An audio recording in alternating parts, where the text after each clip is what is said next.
Effectivement, notre analyse sur ce compte, on le regrette. C'est que malheureusement, il confirme beaucoup des alertes que nous avions formulées depuis des années sur l'état des finances de la ville et que, visiblement, vous ne souhaitez pas entendre et qui conduiront à terme au même résultat. Alors, il y a des éléments financiers. Je sais bien que c'est parfois un peu complexe, mais il y a les ratios d'épargne qui plongent en 2022 et nous nous rapprochons assez dangereusement des niveaux qui ont précédé le plan d'austérité lors du précédent mandat. Et les autres indicateurs ne sont pas meilleurs. Je ne vais pas tous les citer, mais vous avez contracté 32 millions d'euros d'emprunts nouveaux en 2022, et ce, pour faire face au décalage des recettes sur lesquelles nous vous avions alerté. Nous vous avions dit, quand vous faisiez le budget, attention, les recettes de Grenoble Habitat, de la compagnie de chauffage ne sont pas sûres. Et malheureusement, chaque fois, vous n'écoutez aucunement les élus qui n'appartiennent pas à la majorité. Alors la capacité de désendettement de la ville se dégrade considérablement, passant de 7,9 ans à 10,8 ans. Et là aussi, la course à la dette est une catastrophe pour l'avenir de Grenoble, pour l'avenir des générations futures. Les dépenses de gestion courante explosent, avec 13-18 millions d'euros par rapport à 2021. Et je crois qu'il est très intéressant de se pencher. Pourquoi ces dépenses d'exploitation explosent? Qu'est-ce que ça représente? Il faut rappeler, il y a 3,2 millions d'euros pour les provisions de contentieux. Les provisions de contentieux. 1,7 million d'euros pour l'entreprise Richardson. Et il est possible que cette somme soit insuffisante. Alors que quand nous vous disions « attention, les campements, ça peut poser des problèmes » et vous refusez d'agir, le refus d'agir, c'est des problématiques pour les quartiers concernés, mais on le retrouve aussi au niveau budgétaire. Et ça, on le voit actuellement au Clos d'Or. Tout ceci, si les mafias se remettent à organiser des incendies parce que les personnes ne payent pas leur loyer, on retrouve ensuite, là, ici, le contribuable retrouve la note. Donc, je pense qu'il faut absolument que sur ces sujets-là, vous portiez une politique responsable et non pas incantatoire, comme Éric Piolle l'a fait tout à l'heure dans sa intervention préalable. Il faut, sur ces sujets-là, être à la fois humain et sérieux, parce que vous êtes, pour l'instant, en termes humains, lamentable en termes de résultats, et du point de vue financier, c'est catastrophique pour les Grenoblois. Donc vraiment, c'est par exemple l'incendie de Richardson aurait pu être évité si la ville avait agi, parce que c'était sur son terrain, et donc maintenant, elle est responsable. Et comme son degré de sinistralité est tellement élevé, et comme elle refuse les caméras devant ses bâtiments publics, elle n'est pratiquement plus assurable, sans des franchises énormes, de l'ordre de 7 millions d'euros de franchise pour les compagnies d'assurance. Et voilà la situation dans laquelle vous nous mettez. Alors, ce que je veux dire, c'est que quand on dit « vous ne prenez pas en compte les questions d'insécurité quand on le dit dans les débats », il faut dire aux Grenoblois que non seulement cela leur pourrit la vie, mais ça leur pourrit leurs impôts. C'est parce qu'ensuite, ils payent aussi la note. Le coût de l'insécurité, c'est un angle mort de votre politique. Il se retrouve avec la hausse des coûts de gardiennage, par exemple, plus 1 million d'euros, rien que ça. Et en commission, vous avez tenté de noyer le poisson en expliquant que c'est principalement lié au retour de la normale des événements après Covid, etc. C'est faux. Plus de 600 000 euros sur les 1 million sont directement liés à l'augmentation des besoins de gardiennage des chantiers afin, je cite votre document, d'éviter les dégradations et particulièrement dans les chantiers de Villeneuve, mais pas seulement. Il y a donc une ville insécure dans laquelle on met de la dépense publique considérable pour compenser une inaction dans ces domaines-là. Il y a 1,5 million d'euros qui sont budgétés pour le contentieux à propos du transfert de l'eau qui vous oppose à la métropole, un des nombreux conflits que vous avez avec Christophe Ferrari. Alors donc, le maire de Grenoble nous fait perdre les captages, il nous fait perdre la ressource en eau des Grenoblois, qui sont propriétés depuis 100 ans, sans interruption. Et au final, c'est nous qui devons de l'argent à la métro.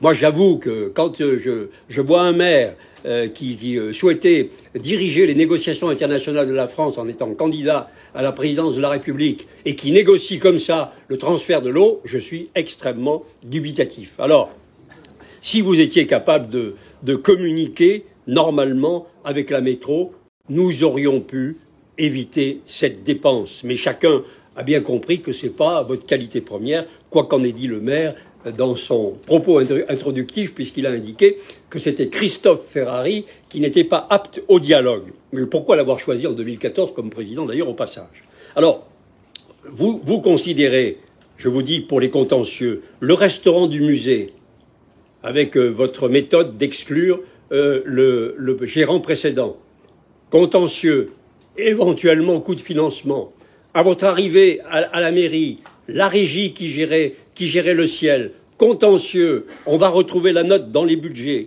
Donc je pense incontestablement que dans ces domaines-là, votre manque de dialogue a un coût et l'absence de lutte contre l'insécurité a un coût. Alors on vous a déjà alerté sur ces éléments, vous refusez de les entendre, on ne répète pas pour le plaisir de le rappeler, mais parce qu'il est important que les Grenoblois comprennent que cette politique qui leur nuit a aussi des conséquences financières tout à fait détestables. Alors, je pense que ces quelques exemples de dépenses facilement évitables représentent, à mon avis, plus d'un quart de l'augmentation des dépenses de gestion courante. J'évalue, moi, entre les contentieux, l'insécurité, c'est-à-dire l'inaction ou l'absence de dialogue, à un quart des dépenses de gestion courante. Bien sûr, la suite de l'histoire, on la connaît, puisqu'on a vu avec ce que vous avez décidé pour les impôts le 13 mars dernier. Vous aviez déjà sabré le service public, vous avez actionné les derniers leviers à votre disposition, c'est-à-dire les impôts. On était déjà la première ville de France pour l'impôt sur les ménages, et vous avez tenu à ce que nous gardions une très large avance sur ce sujet. Je reconnais qu'il y a des domaines dans lesquels vous réussissez. Et je rappelle, parce qu'il faut que les Grenoblois le comprennent, qu'en parallèle, la ville est dans une situation exceptionnelle de recettes. Mais c'est quand même incroyable. On vend GEG, 30 millions, 1 million par an nous touchons encore, chaque année, de recettes exceptionnelles, 30 millions d'euros. On vend, vous voulez vendre Grenoble Habitat pour les mêmes raisons. Il y a la compagnie de chauffage pour 11,4 millions. Ce sont des recettes exceptionnelles que plus aucune municipalité ne pourra réaliser dans l'avenir. Vous ne créez aucune richesse. Il n'y a aucune SEM, aucune société que vous ayez créée dans les 10 ans de mandat dont on puisse dire qu'en 2040, votre année fétiche, ou en 2050, vos années fétiches, les Grenoblois du futur pourront avoir des recettes nouvelles. Aucune. Alors quand vous vendez GEG, merci qui? Quand vous vendez la compagnie de chauffage que nous avons développée, merci qui? Etc., etc. Et vous, qui pourra dire merci en 2040 ou en 2050 pour les Grenoblois? Il n'y en aura aucun. Alors, nous vous avons fait des propositions pour redresser la barre. Nous vous les faisons et nous les ferons de plus en plus dans les 3 années qui viennent, parce que dans les 3 années qui viennent, il va falloir passer aux propositions. C'est ça qui va être le plus intéressant pour les Grenoblois. On a bien compris qu'avec la mi-mandat et puis les événements judiciaires d'aujourd'hui, il faut maintenant préparer les perspectives de l'avenir. Alors, nous continuerons à faire des propositions. Par exemple, les dépenses de personnel donc sont en augmentation de 5 millions, un petit peu plus de 5 millions. Ce n'est pas totalement de votre fait, il faut le dire. Mais votre rôle est d'anticiper par des économies de gestion qui vous permettent d'absorber les augmentations du point d'indice. Ça a été dit tout à fait justement. Quand on fait les comparatifs des villes de la même strate, mais c'est une catastrophe. Vous dépensez plus que les autres en fonctionnement. Vous investissez moins que les autres villes de votre taille. Vous avez une dette de plus de 30% supérieure aux autres. Vous êtes les premiers pour l'impôt et on a des services de plus en plus réduits. Mais enfin, cherchez l'erreur. Mais qui peut accepter et dire qu'une telle gestion puisse exister et que vous donniez des leçons au monde? au monde. Parce que si on vous écoute, vous avez les solutions pour la planète. Mais écoutez, trouvez d'abord des solutions pour Grenoble. Parce que ça aidera les Grenoblois. Alors, moi je peux vous dire, quand on regarde dans le détail, vous, entre 2021 et 2022, plus 26 équivalents temps plein. En 2023, 60 postes supplémentaires. Mais c'est une catastrophe. L'absence de mutualisation, l'absence de gouvernance commune sur tant de dossiers qui la nécessitent, avec la métropole, l'enchevêtrement inextricable des compétences, le cumul des services qui se renvoient la balle d'une collectivité à l'autre. Mais c'est une catastrophe, votre gestion. Quand on la voit de la base au sommet, c'est-à-dire quand on la voit à l'échelle du conseil municipal et quand on discute avec les employés de la métropole et les employés communaux qui nous indiquent comment ça fonctionne, mais c'est vous qui créez les coûts de fonctionnement supplémentaires par votre incapacité à traiter des questions extrêmement simples. Je vous le dis, qui ne nécessitent pas des expériences considérables ni des experts tous azimuts, extrêmement simples. Mais vous ne voulez pas vous y atteler. Moi, je les prendrai sujet par sujet et je peux vous indiquer que les sources d'économie et d'organisation sont considérables. Et ça, vous ne le voulez pas, vous direz d'autres. D'abord, maintenant, vous le pourrez de moins en moins, compte tenu de vos rapports avec la métropole, puisque vous en êtes aux injures publiques. Il est donc évident qu'il sera impossible que vous trouviez des solutions de ce type. Et là, je pense que c'est malheureusement, très handicapant pour Grenoble et pour la métropole elle-même. Alors, je pense que vous avez décidé de tirer sur la corde, d'avoir une fuite en avant, et puis vous faites peser le choix des décisions structurelles indispensables sur vos successeurs. Vous allez essayer de tenir donc jusqu'aux élections municipales prochaines, encore 2 ou 3 ans. Vous pouvez arriver à garder la tête hors de l'eau en multipliant de l'emprunt et tous les procédés que vous utilisez. Mais il est évident que, comme d'ailleurs nous l'avions dit en 2020 aux Grenoblois, je le redis aujourd'hui, nous l'avons dit, il faut un Big Bang, il faut une réorganisation, sinon la ville va dans le mur.